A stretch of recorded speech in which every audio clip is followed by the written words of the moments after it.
Welcome, everyone, to the Apoco-Larry podcast. I'm Steve. He is Earl Van Beek. Now, is Earl a part of a title? Do you say Earl?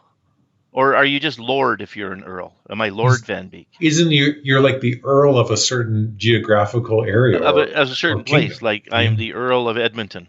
Yes. I like that. The Earl of Edmonton. Edmonton's pretty big, so maybe I'm just the Earl of northwestern Edmonton.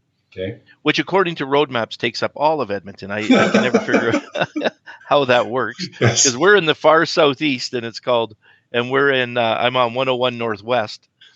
And we're in the far northeast, so nothing makes any sense. However, Lord Larry. Yes. My king, I present Lord Larry, Earl of Southwest, Southeast Edmonton. So now, by the way, folks, this is the second time we're doing it because of something I screwed up, not Larry, but me. But my friend, we're going to talk about 1 Samuel 6 tonight. We are. They're still dealing with the Philistines.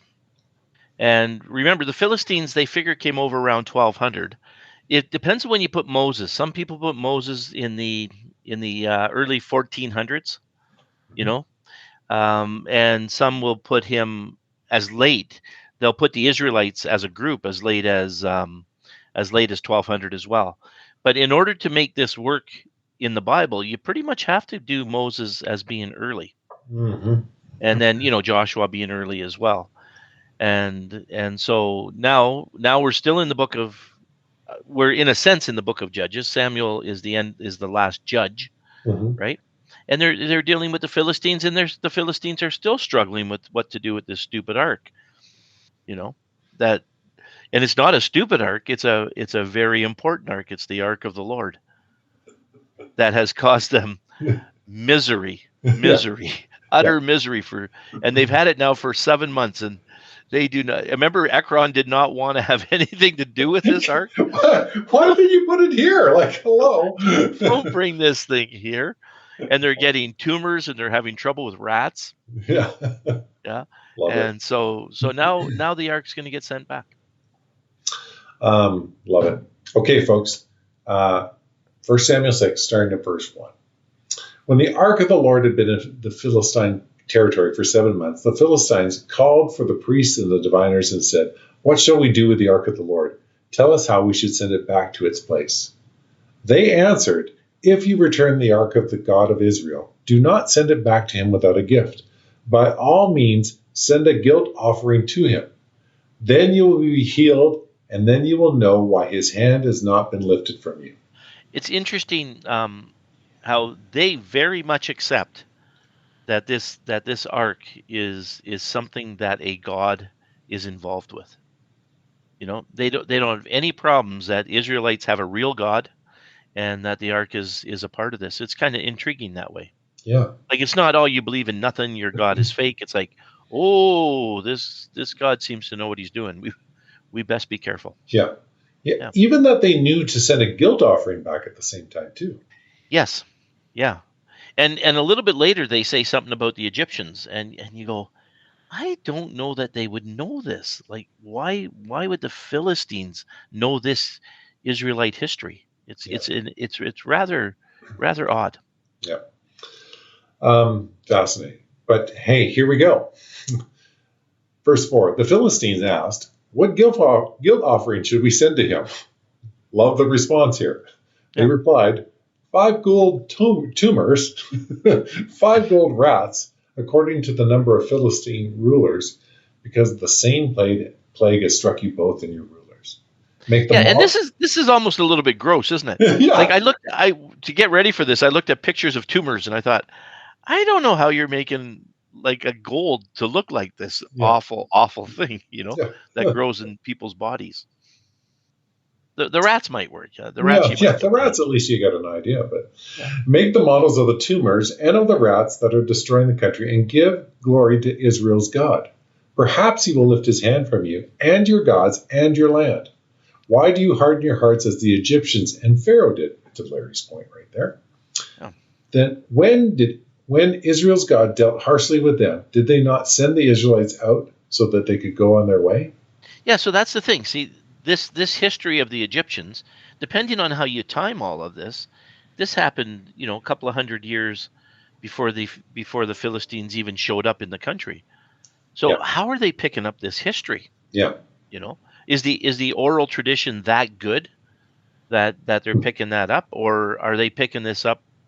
Are these from the books of Moses? Does this put the timing of the books of Moses actually in Moses' time? The Pentateuch. Mm-hmm. There's so many little pieces here that you think, I don't know why they would know anything about this stuff, but Yeah. they do. They do, So and they interesting. and they go, wow, we've got to be careful with these people. Yeah.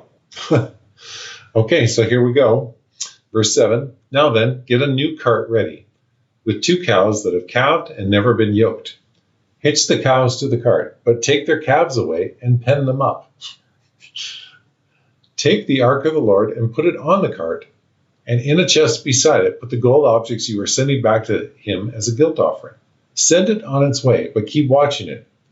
If it goes up to its own territory, towards Beth Shemesh, the Lord has brought this great disaster on us. Then the Lord has brought this great disaster on us.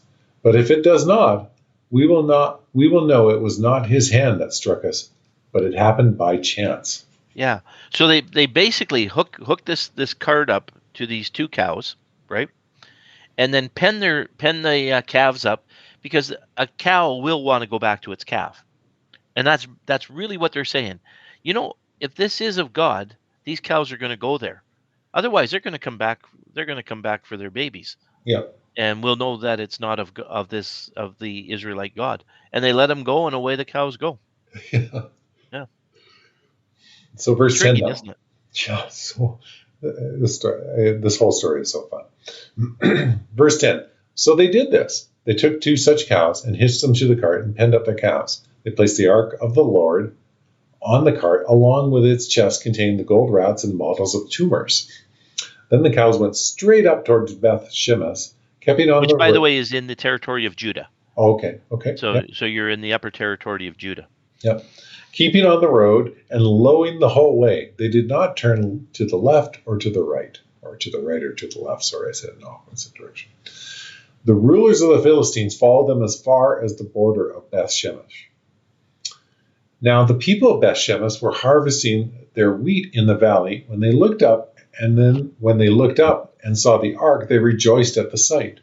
The cart came into the field of Joshua of Beth Shemesh, and there it stopped beside a large rock. Yeah. The people chopped up the wood of the cart and sacrificed the cows as a burnt offering to the Lord. The cows are like, well, maybe this wasn't the best idea. Nothing works out for the cows. No, the cow's like, to be a cow. The Levites took down the ark of the Lord, together with the chest containing the gold objects, and placed them on the large rock. On that day, the people of Beth Shemesh offered burnt offerings and made sacrifices to the Lord. The 5 rulers of the Philistines saw all this and then returned that same day to Ekron. That's pretty interesting. So there's the 5 major cities of the Philistines are going to mention just next, and the 5 rulers of those cities actually went with this. They didn't just send other people; they went themselves to see what was going on. And the Levites, there's a very specific way that you have to treat the ark. Like you can't just fool around. You can't touch it with your hands. Right. They have those poles that they use. Right. And of course, there were Levites there, so they knew what they were doing, right? Yeah, that interesting. You mentioned that. That's right. That unless the Levites were around, someone was going to die if they touched this thing. Oh yeah. And a couple of the Philistines do in the next chapter anyway. So, but that's part of it too. Yeah. Okay. Verse 17. These are the gold tumors the Philistines sent as a guilt offering to the Lord, 1 each for Ashdod, Gaza, Ashkelon, Gath, and Ekron. And the number of the gold rats was according to the number of Philistine towns belonging to the 5 rulers, the fortified towns with their country villages. On the large rock on which the Levites set the ark of the Lord is a witness to this day in the field of Joshua of Beth Shemesh. Neat, eh? That's neat. I've never checked it. It's a simple thing, but Gaza, I think, is Gaza, the Gaza Strip. Yeah. So, at one time it belonged to the Philistines. I wonder if they'll ever come back and say, we're Philistines. This is our land. Yeah, that's right. That's right. That's right. And I wonder if we could find this rock of Joshua. Yes, yeah. Anyway, verse 19. But God struck down some of the inhabitants of Beth-Shemesh, putting 70 of them to death because they looked into the ark of the Lord. Yeah, and the Levites were there, so I wonder if they looked in before the Levites came. And they died very quickly from looking into the ark. In a very Raiders of the Lost Ark type way. Yes. Yeah.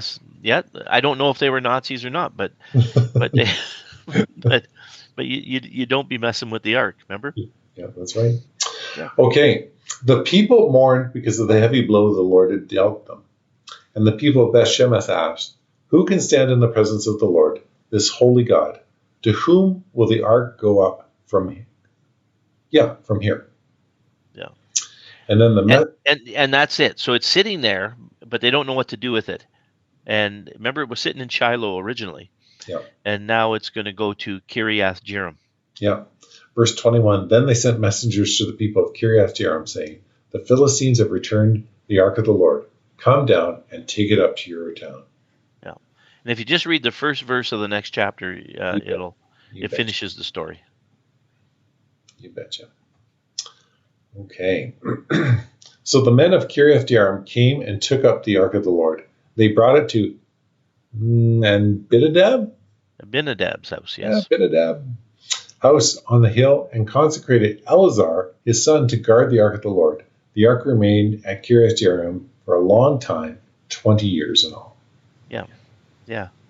And it's kind of intriguing to think of, because we always think of, if you think of it at all, you think of it being with David in Jerusalem. Right. But Jerusalem is not the town yet. Right? So where the ark is, that's kind of the key place. And so it was Shiloh, and then now it's in Kiriath Jearim. Such a fascinating story that they know this is bad. They can't figure out how to send it up, but somehow the priests of Dagon and of the other gods, hey, send a guilt offering. That they know exactly what to do is a little bit intriguing, isn't it? Yeah. Yeah. Maybe a good scholar studies other religions. So they have an idea of what's going on. Yeah. Just in case your gods are false, maybe you should. Oh man. Yeah. And they do everything, they actually do everything right. Yeah. In the end. But it makes them sick for the whole 7 months they have it. Yeah. And yet, when it does go back to Israel, these people are so unfamiliar with this thing in some ways. The Levites are there and they knew what to do. But the people are so unfamiliar that they still end up, suffering God's wrath for how they treat it. Yeah. And you remember the other time they were moving the thing, and the one person puts it up to steady it when it was wobbling, and it kills him as well. Yeah. And so, to the point where, there were all these crazy stories about the ark and the electrical properties of it and all that. Right. But the important thing is that God is in this thing. And this was a very important thing. You didn't mess with it. Yeah. But you also didn't treat it as a talisman. Yes. It's not that. Yeah. It's not that. So now Samuel's going to mess around with the Philistines some more. Yeah. Yes. We will turn another page next week. We're not quite done with the Philistines. No. Actually, we won't be done with the Philistines through this whole book. Because, Saul will have his bit, and then David has all kinds of issues. Yeah. A little bit later on. So, yeah. Good deal. Well, thank you, my friend. That was it's a fascinating story. It's a fascinating story of both how the Philistines dealt with it, and then just how God, brings it back to Israel. And then these two poor cows. These two poor cows. Yeah. And maybe between now and then we'll look at where are the Philistines today. And see if we can kind of place these guys. Yep. Folks, thank you so much for joining us on this. Larry and I love doing this for you. We have a good time doing this podcast, but we're so thankful that you listen to. We hope that you enjoyed this little glimpse into 1 Samuel 6 and the first verse of 1 Samuel 7. And we'll be back together next week, and when we'll go through chapter 7.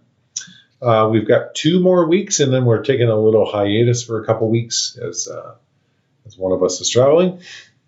And then we'll be back after that, and we'll kind of chug on through for a while longer. So thanks so much for bearing with us. Until next time, I was Steve, he was Larry, and this was the Apoco-Larry Podcast.